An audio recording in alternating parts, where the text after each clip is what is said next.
زمین و زمان تمہارے لیے، مکین و مکان تمہارے لیے، زمین و زمان تمہارے لیے، مکین و مکان تمہارے لیے۔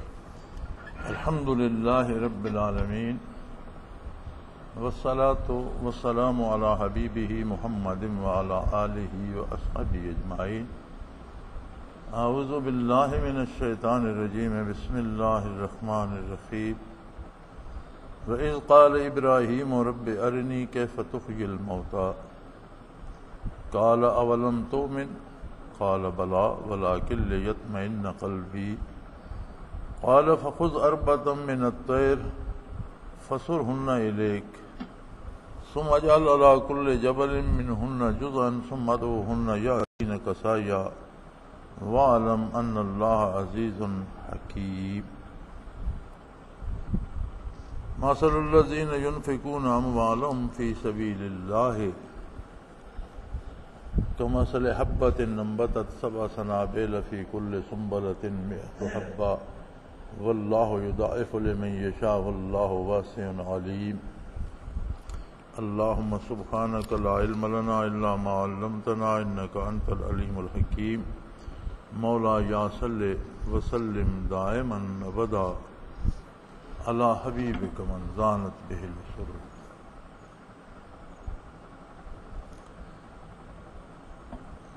اسی گزشتہ بات کو آگے بڑھاتے ہوئے ارشاد فرمایا، وَإِذْ قَالَ إِبْرَاهِيمُ رَبِّ أَرِنِي كَيْفَ تُحْيِي الْمَوْتَىٰ، جب ابراہیم علیہ السلام نے دعا کی، اے اللہ جس طرح تو مردوں کو زندہ کرے گا وہ منظر مجھے دکھا دے، آرنی مجھے دکھا دے، کیف تحیی الموت کس طرح سے تو مردوں کو دوبارہ زندہ کرے گا۔ قرآن حکیم نے یہ 3 مثالیں یکجا کر کے اس موضوع پہ بہت زور دیا ہے، اس لیے کہ کفار کے پاس ایک بہت بڑا اعتراض جو ہوتا تھا وہ حیات بعد الموت کا تھا، کہ جب ہڈیاں گل سڑ جائیں گی، گوشت پوست ریزہ ریزہ ہو جائے گا، ہر چیز خاک میں مل جائے گی، تو پھر ہمیں کہا جاتا ہے کہ تم زندہ ہوگے، پھر آج تک جو مرے ہیں ان میں سے تو زندہ کوئی ہوا نہیں، کتنی دنیا گزر گئی، کوئی تو زندہ نہیں ہوا، ہم بھی مر جائیں گے، مٹی میں مل جائیں گے۔ تو حیات بعد الموت جو ہے یہ ایک بہت بڑا اعتراض تھا ایمان کے مقابلے میں، کہ اللہ کی عظمت کا اقرار کریں، پھر اس کی بندگی کا اقرار کریں، پھر یہ سارا نظام ایمان کی ساری عمارت جو ہے وہ یقین بالآخرت پہ ہے۔ اللہ کریم نے الذین یؤمنون بالغیب یقیمون الصلاة ومما رزقناہم ینفقون والذین یؤمنون بما انزل الیک وما انزل من قبلک وبالآخرۃ ہم یوقنون۔ سارے ایمانیات آگے کہ جو غیب پر ایمان رکھتے ہیں، سب سے بڑا غیب اللہ کی ذات ہے کہ ہر جگہ حاضر بھی ہے اور انسانی حواس کے دائرے میں بھی نہیں آتا، نہ کوئی دیکھ سکتا ہے، نہ سمجھ سکتا ہے، نہ اس کی مثال دے سکتا ہے۔ فرشتے غیب ہیں، نظر نہیں آتے، جنت و دوزخ غائب ہے، آخرت غائب ہے۔ یہ ساری چیزیں انسان کے حواس خمسہ کی رسائی سے باہر ہیں۔ ان سب باتوں پہ ایمان بالغیب ہے کہ ہماری رسائی سے، ہمارے حواس کی رسائی سے باہر ہیں، لیکن اللہ کے رسول کی صداقت پہ یقین ہے، اسی کا نام ایمان ہے۔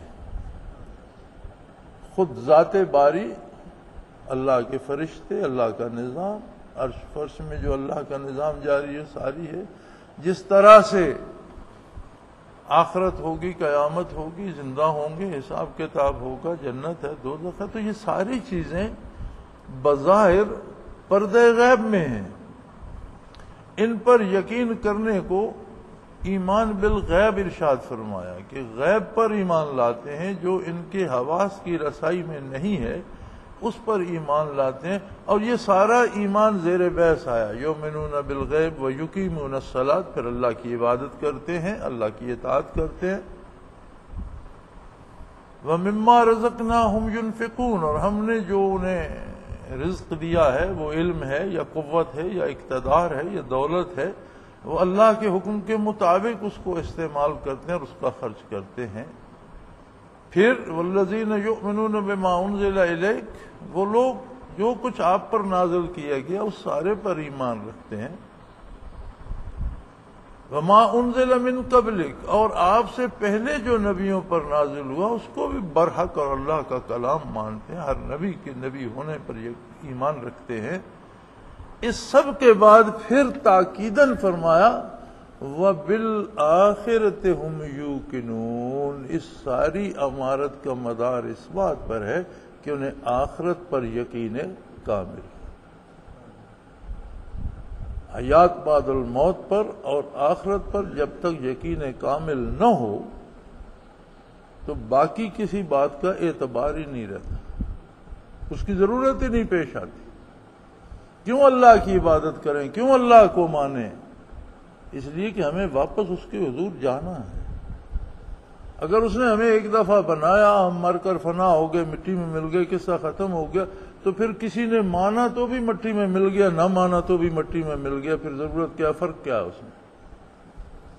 کوئی زندگی بھر نیکی کرتا رہا وہ بھی خاک کی خوراک بن گیا، اور زندگی بھر گناہ اور جرائم کرتا رہا وہ بھی مٹی میں مل گیا. اور اس کی ضرورت کیا ہے کہ وہ ایمان لائے، وہ نیکی کرے؟ ضرورت اسی لیے ہے کہ موت زندگی کا خاتمہ نہیں ہے. موت کو سمجھا ہے غافل اختتام زندگی، موت کو سمجھا ہے غافل اختتام زندگی ہے، یہ شام زندگی صبح دوام زندگی. موت ابدی زندگی کی ابتدا ہے، زندگی کا خاتمہ نہیں ہے، بلکہ اس عارضی زندگی سے ایک دائمی زندگی میں داخل ہونے کا نام موت ہے. تو اس پہ یقین نہ ہو تو پھر ضروریات دین کو ماننے کا کوئی جواز باقی نہیں بچتا. حضرت عزیر علیہ السلام نے بھی یہی سوال کیا، لیکن ان کے سوال کرنے کا انداز ذرا مختلف تھا. انا یحیی اللہ ھذا بعد موتها، انا یحیی ھذہ اللہ بعد موتها، یہ جو بستی ویران پڑی ہے، اجڑ گئی ہے، یہ تو یقین ہے اللہ اسے زندہ کرے، پر کیسے کرے گا یہ وہی جانے. یہاں انداز دوسرا ہے. رب ارنی کیف تحیی الموتى، اللہ اپنے کرم سے، اپنی مہربانی سے مجھے وہ نظارہ دکھا دے جس طرح تو مردے زندہ کرے. وہ بھی اللہ کے نبی ہیں، ابراہیم علیہ السلام بھی اللہ کے نبی ہیں. بات انہوں نے بھی وہی چاہی جو ابراہیم علیہ السلام نے چاہی، لیکن انداز تخاطب مختلف تھا. انہوں نے فرمایا خدا اسے کیسے، اللہ کریم اسے کیسے زندہ کرے گا؟ اللہ نے ان پر 100 سال کے لیے عارضی موت وارد کر دی، اور اس کے بعد دوبارہ زندہ کر کے پوچھا کہ اب دیکھیے، بتائیے، اور دیکھیے آپ کا گدھا جو مٹی میں مل چکا ہے وہ کیسے زندہ ہوتا ہے، اور کھانا دیکھیے آپ کا وہ باسی بھی نہیں ہوا، اسے جیسا تھا میں نے ویسے رکھا ہوا ہے. آپ اپنا لباس، اپنا وجود عالی، اپنا سب کچھ دیکھیے ویسا ہی ہے جیسا تھا. اور 1 صدی بیت چکی ہے، میں چاہوں جسے باقی رکھوں، چاہوں جسے مٹا دوں، چاہوں اسے دوبارہ زندہ کروں، یہ سب میری قدرت میں ہے. اللہ مجھے تو اس کا پہلے سے یقین ہے، میں تیرا نبی ہوں، میں تو صرف مشاہدہ کرنا چاہتا تھا. تو وہ مشاہدہ مانگنے کا اسلوب مختلف تھا. یہاں اسلوب مختلف ہے. اس میں حیرت تھی کہ اللہ قادر ہے، ضرور کرے گا، پر کیسے کرے گا سمجھ نہیں آتی. اس کا مطلب یہ ہے کہ دعا مانگنے کا بھی سلیقہ آنا چاہیے. دعا مانگنے کے آداب بھی ہیں اور دعا مانگنے کا سلیقہ بھی ہے.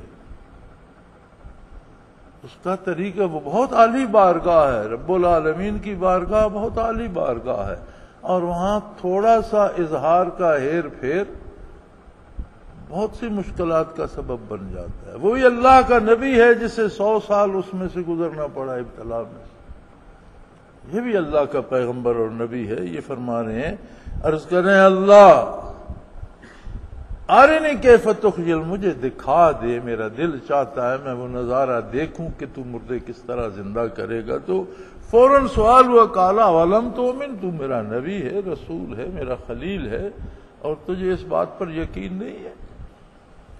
قال بلا، یا اللہ یقین کیوں نہیں ہے، میں تیرا نبی ہوں، مجھے یقین نہیں ہوگا تو کس کو؟ یہ تو مجھے یقین ہے کہ تو مردے زندہ کرے گا۔ ان کے زندہ کرنے کا طریقہ کیا، کس طرح سے زندہ ہوں گے، میں وہ دیکھنا چاہتا ہوں۔ وَلَٰكِن لِيَطْمَئِنَّ قَلْبِي، میں نے ایک مخلوق کو تیرا پیغام پہنچانا ہے تو میرے دل کو وہ یقین نصیب ہو جائے جو آنکھوں دیکھنے سے ہوتا ہے۔ اب اللہ ایسا قادر ہے، ہر جگہ موجود ہے، ہر انسان کی رگے جاں سے اس کے قریب تر ہے، لیکن ہر کام میں اس نے ایک ایسا پردہ اوڑھ رکھا ہے کہ کوئی خوش نصیب نگاہ اس تک پہنچے، ورنہ ساری نگاہیں اسباب میں الجھ جاتی۔ یہ مر گیا، کیوں مر گیا؟ یہ بیمار تھا، وہ پیدا ہو گیا، اس کی مدت پوری ہو گئی تھی، وہ 9 مہینے بعد پیدا ہو گیا۔ یہ نقصان ہو گیا، وہ نفع ہو گیا۔ یہ نقصان اس کی بے وقوفی سے ہوا، وہ نفع میری دانش مندی سے ہوا۔ اب بڑے کم لوگ ہوتے ہیں جو یہ کہتے ہیں کہ یہ اللہ کے کرنے سے ہوا، اور وہ بھی اللہ کے کرنے سے۔ یہ مر گیا، اللہ کا حکم تھا، وہ پیدا ہو گیا، اللہ کو منظور تھا۔ یا نفع ہو گیا، اللہ نے دے دیا، یہاں نقصان ہو گیا، اسے منظور تھا۔ یہ ایک بات کہنی آسان ہے اور اسے دل سے کہنا اور اس پر یقین کرنا مشکل ہے، اور اگر اس پہ یقین آ جائے تو پھر اللہ سامنے آ جاتا ہے۔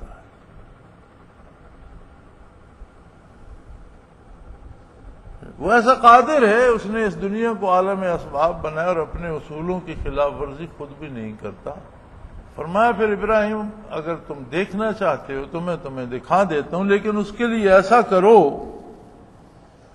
فخذ اربعۃ من الطیر، مختلف اقسام کے 4 پرندے لے لو، کوئی سے 4 پرندے مختلف النسل لے لو، فَصُرْهُنَّ إِلَيْكَ، انہیں پالو، انہیں دانہ ان کا ڈالو، انہیں پانی شانی دو، ان کے ساتھ کھیلو، انہیں ہلاؤ اپنے ساتھ، فَصُرْهُنَّ إِلَيْكَ، انہیں اپنے ساتھ ہلاؤ تاکہ تم ان کی قد بت، ان کی جسامت، ان کے حلیے سے آپ واقف ہو جاؤ، وہ پرندے آپ کے ساتھ ہل جائیں، تاکہ جب دوبارہ زندہ ہوں تو یہ اشکال نہ ہو کہ شاید یہ کوئی اور، جو بطخ میں نے رکھی ہوئی تھی وہ تو نہیں، یہ کوئی اور ہے، یا جو میرے سامنے بطخ مر گئی تھی، یا کوا مر گیا تھا، یا مرغا مر گیا تھا، یہ شاید اس جیسا کوئی دوسرا نہیں۔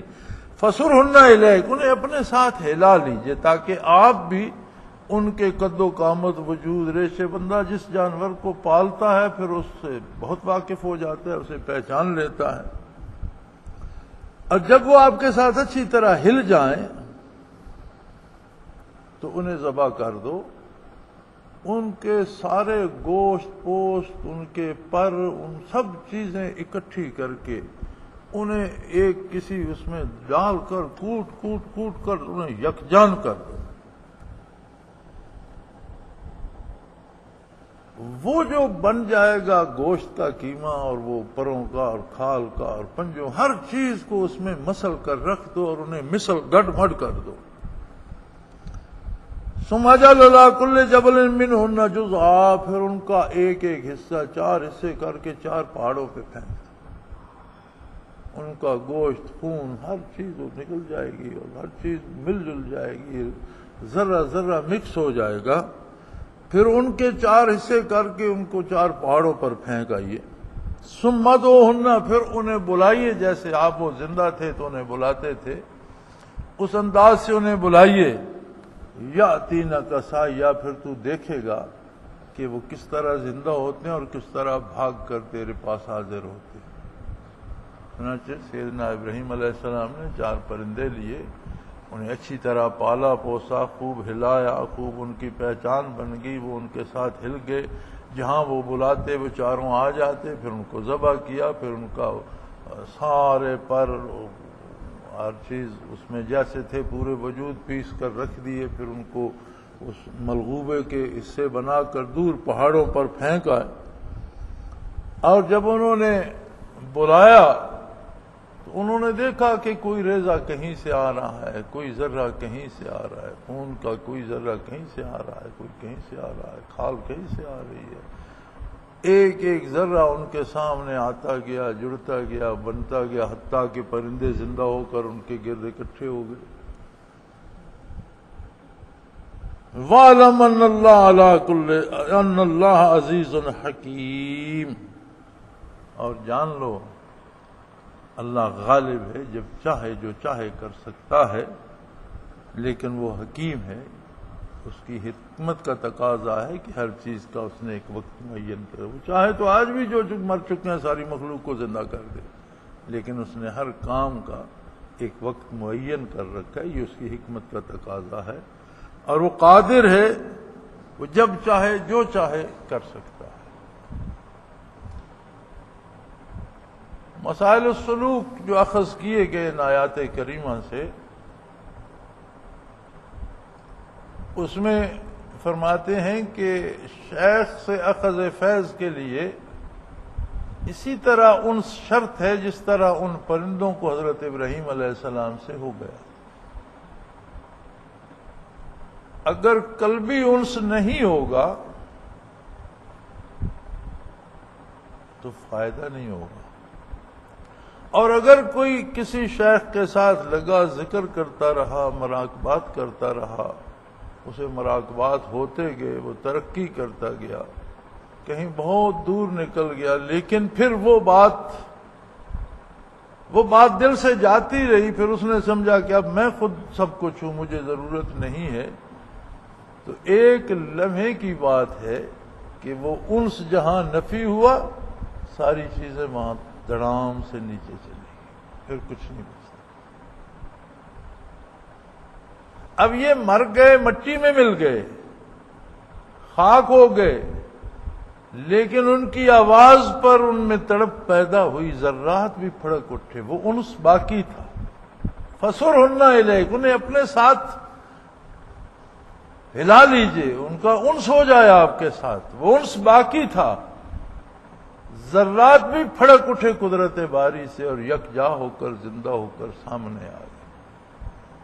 تو مسائل السلوک جو یہاں سے اخذ کیے ہیں علماء حق نے، اس میں لکھتے ہیں کہ شیخ کے ساتھ اگر یہ محبت قلبی نہ ہو تو برکات نصیب نہیں ہوتی، اور کوئی ساتھ عرصہ لگا لے، مدت گزار لے، اور کسی وقت اس عقیدت میں فرق آ جائے تو جو کچھ بن چکا ہوتا ہے وہ دھڑام سے ضائع ہوتا ہے، کچھ نہیں بچتا۔ ان تحبط اعمالکم وانتم لا تشعرون، بارگاہ رسالت میں ذرا آواز بلند ہوئی، سارے اعمال ضائع ہو گئے۔ یہی مقام شیخ اور مرید میں ہوتا ہے، عقیدت گئی، ادب گیا، سب کچھ گیا۔ حصول فیض کے لیے عقیدت کا ہونا شرط ہے، لیکن عجیب بات یہ ہے کہ لوگوں کو ان سے عقیدت ہوتی ہے جو شیخ نہیں ہوتے، دنیا دار ہوتے ہیں، اور لوگوں کی عقیدت بھی دنیا کے لیے ہوتی ہے، اپنے دنیاوی کاموں کے لیے، اور فرض کر لیتے ہیں۔ اب ہندو بت کی پوجا کر کے کہتے ہیں اس نے مجھے اولاد دے دی، اسی طرح ہم بھی فرض کر لیتے ہیں کہ فلاں کے کہنے سے میرے اولاد ہو گئی، فلاں کے کہنے سے مجھے دیتا تو رب العالمین ہے، اس کا اپنا ایک نظام ہے۔ دنیا کے کام اپنے نظام الاوقات کے مطابق ہوتے رہتے ہیں، ان کے بھی ہو رہے ہیں۔ جو اللہ ہی کو نہیں مانتے انہیں کون سا پیر دے رہا ہے؟ کافروں کے پاس بڑے بڑے ممالک کی حکومتیں ہیں، انہیں کون سا پیر دے رہا ہے؟ پیر کو کب مانیں گے؟ وہ تو اللہ کو نہیں مانتے۔ یہ رب العالمین کا ایک نظام ہے۔ شیخ اور مرید میں جو نسبت ہوتی ہے وہ دنیا کے لیے نہیں ہوتی، وہ ہوتی ہے محبت الہی کے لیے، وہ ہوتی ہے ایمان و یقین کے لیے، وہ ہوتی ہے آخرت کے لیے، وہ ہوتی ہے قرب الہی کے لیے، اور درد عشق پیدا ہو اللہ اور اللہ کے رسول کے ساتھ۔ یہ سارا تعلق اس کے لیے ہوتا ہے۔ دنیاوی کام اگر شیخ مرید کے کام آتا ہے تو مرید بھی شیخ کے کام آتے ہیں، وہ بھی انسان ہے، وہ بھی انسان۔ کبھی شیخ بیمار ہوتا ہے تو ڈاکٹر مرید ہوتا ہے، لیکن اس وقت وہ اس کے کام آتا ہے، اس کا علاج کرتا ہے، اس کی مدد مرید کر رہا ہوتا ہے۔ یہ اللہ کا نظام ہے۔ اب اسے اللہ نے ایک فن دیا، وہ ڈاکٹر ہے، شیخ طبیب نہیں ہے، بیمار ہوا مرید علاج کر رہا ہے۔ اسی طرح مرید پہ کوئی مصیبت آتی ہے، شیخ کی دعا کام کر جاتی ہے یا وہ مدد کرتا ہے۔ تو یہ سارا عالم اسباب کا ایک لین دین ہے جو دو انسانوں کے درمیان ہوتا ہے۔ جو رشتہ مرید کا یا شیخ کا ہے وہ ان سے ایک دوسری چیز ہے جو وصول الہی کی طرف لے کے جاتی ہے، جو محبت الہی کی طرف لے کر جاتی ہے، جو محبت آقا نامدار صلی اللہ علیہ وسلم کی طرف لے کر جاتی ہے، جو یقین بالآخرت کی طرف لے کر جاتی ہے۔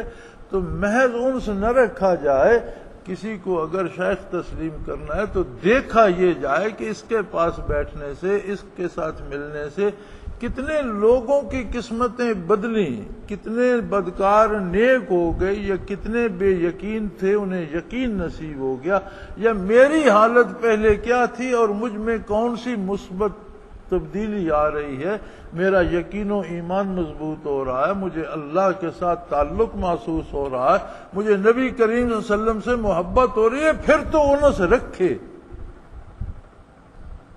اور دنیاوی چکروں کے لیے کسی انس کی ضرورت نہیں ہے۔ دنیا کا نظام جو نہیں مانتے ان کو بھی اللہ کریم نے دے رکھا ہے اور ان کا بھی چل رہا ہے۔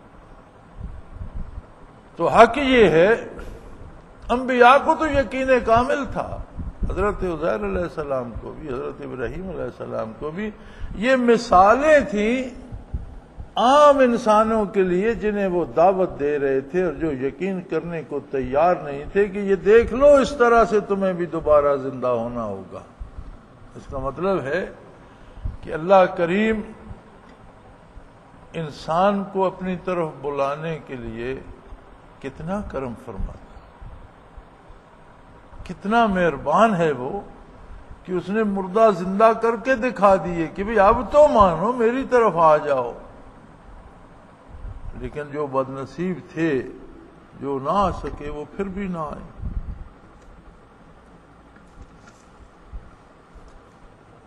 دنیا میں انسان کا سارا ہیلا مال جمع کرنے، مال بڑھانے میں ہوتا ہے، بلکہ وہ سوچتا یہ ہے کہ میرے بعد اتنی دولت میرے بچوں کو بھی مل جائے، اور یہ کوئی بری بات نہیں ہے۔ نبی علیہ الصلوۃ والسلام کا ارشاد ہے کہ اولاد کو تنگ دستی اور بدحالی میں چھوڑنے سے انہیں دنیاوی اعتبار سے خوشحال چھوڑنا اللہ کو پسند ہے۔ حق بنتا ہے ہر آدمی کا محنت کرے، رزق حلال کمائے، جائز طریقے سے رکھے اور اولاد کو دے کر جائے۔ انہیں افلاس کی نظر کرنے سے انہیں رزق دے کر مرنا اچھی بات ہے، لیکن یہ بھی نہ ہو کہ اللہ کی راہ میں خرچی نہ کرے۔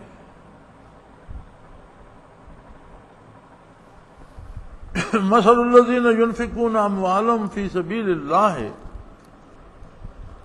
اب یقین ہو جائے کہ آخرت ہے، پھر بھی اسے مال کی محبت گرفتار رکھتی ہے۔ آپ دیکھتے ہیں کہ ہمارے ہاں کتنی نمازیں پڑھی جاتی ہیں، الحمدللہ۔ ہیں لوگ بے نمازی بھی، لیکن شہروں میں بھی جا کر دیکھیں، دیہات میں بھی اذان ہوتی ہے تو مساجد بھر جاتی، اور شہروں میں تو یہ عالم ہے کہ آپ تھوڑے سے تاخیر سے جائیں تو آپ کو جوتوں میں جگہ ملتی ہے، صفیں بھری ہوئی ہوتی ہیں، کھڑا ہونے کی جگہ نہیں ملتی۔ حج پہ اتنا رش ہوتا ہے کہ حکومت کو مصیبت پڑی ہو، سارا سال لوگ عمرے کو آتے جاتے رہتے ہیں، اور لاکھوں افراد سارا سال یہ سفر کرتے ہیں، لیکن جب مال کی بات آتی ہے تو وہاں سارے ٹھس ہو جاتے۔ ہمارے پاس ایک بہانہ تھا کہ ملک کا نظام ہی سودی ہے، تھا بھی سودی، لیکن سودی نظام میں بھی انگریز کے زمانے سے بھی یہ گنجائش آ رہی تھی کہ جو سود نہیں لینا چاہتا وہ اپنے سرمایہ پہ سود نہ لے، بینک میں سرمایہ رکھے، لیکن اس سے بینک کے اخراجات لیے جائیں گے۔ اب ایک طرف یہ ہے کہ ہم نے 1,00,000 روپیہ بینک میں رکھا، اس پر ہمیں 8%، 9% سود ملتا ہے سالانہ، دوسری طرف یہ ہے کہ اس میں سے 1.5%، 2%، 3% سالانہ کٹ جاتے ہیں کہ تم سروس چارجز دو۔ کتنے ایسے ہوں گے جنہوں نے سود نہیں لیا؟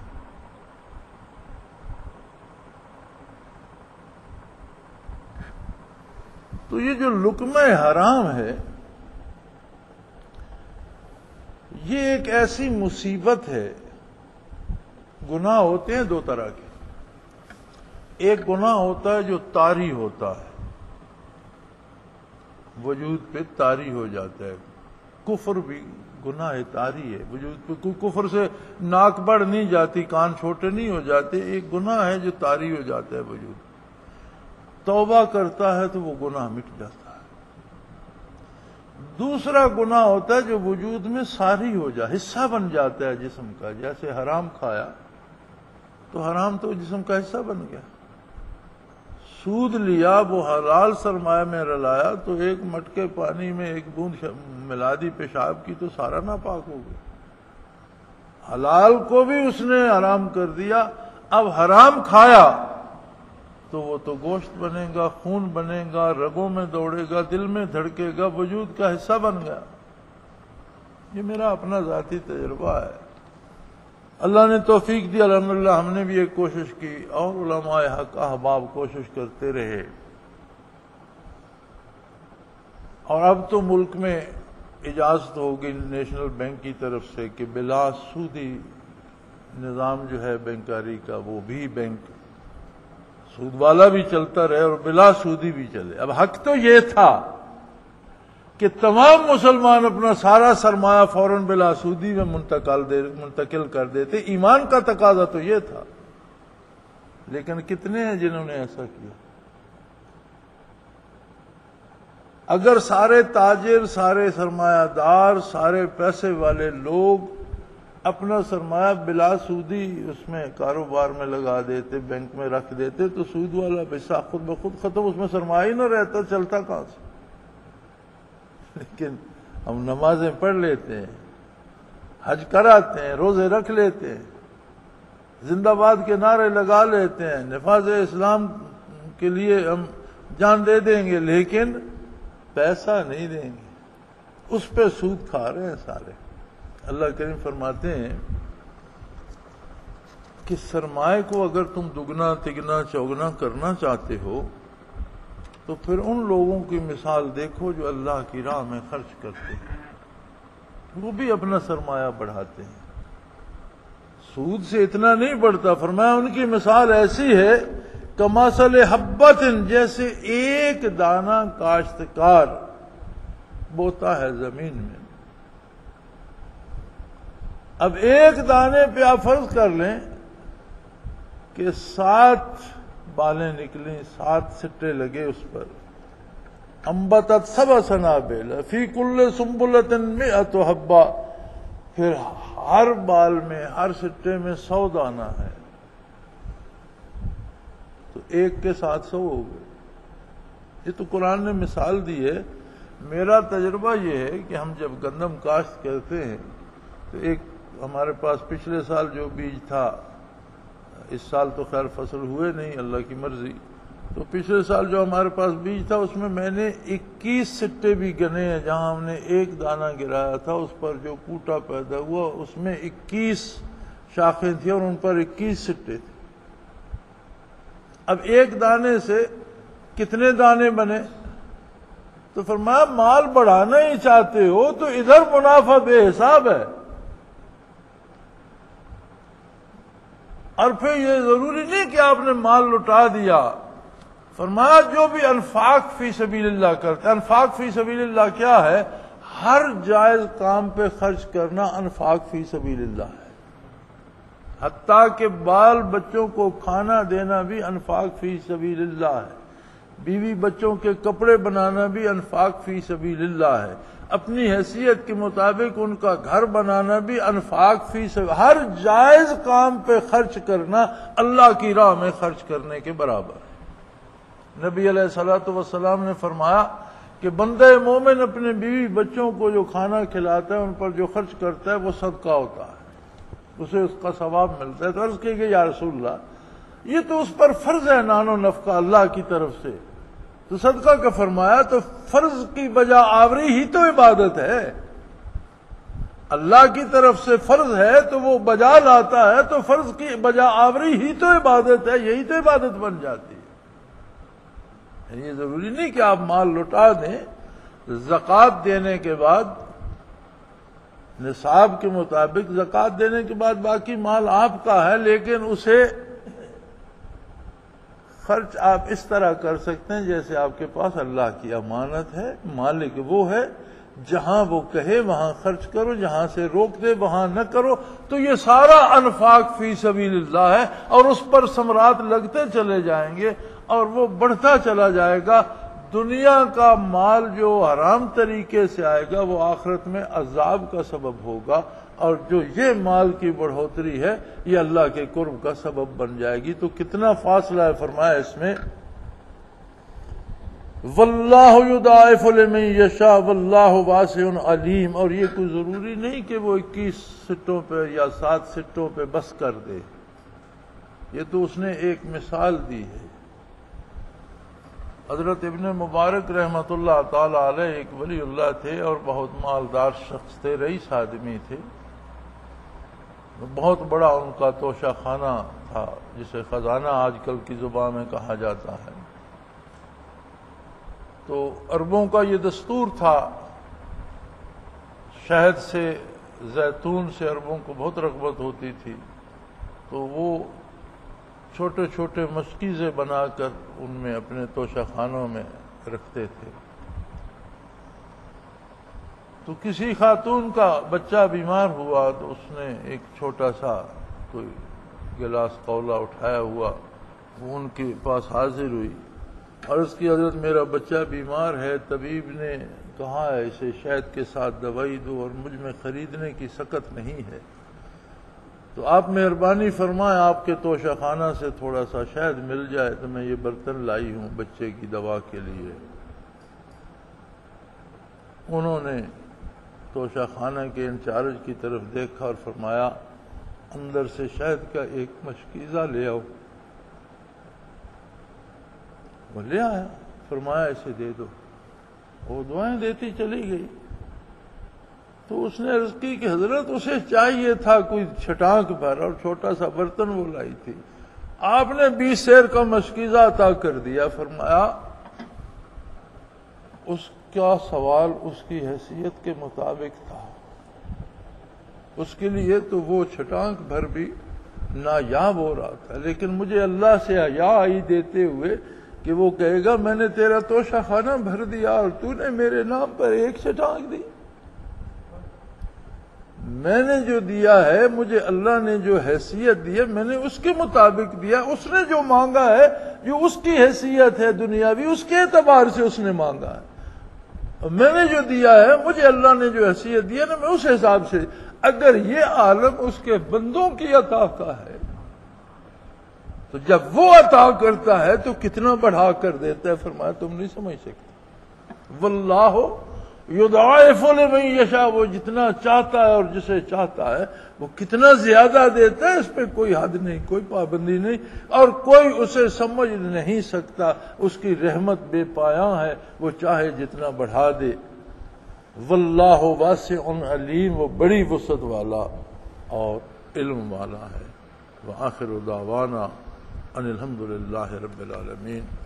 زمین و زمان تمہارے لیے، مکین و مکان تمہارے لیے، زمین و زمان تمہارے لیے، مکین و مکان تمہارے لیے، چنین و چنا تمہارے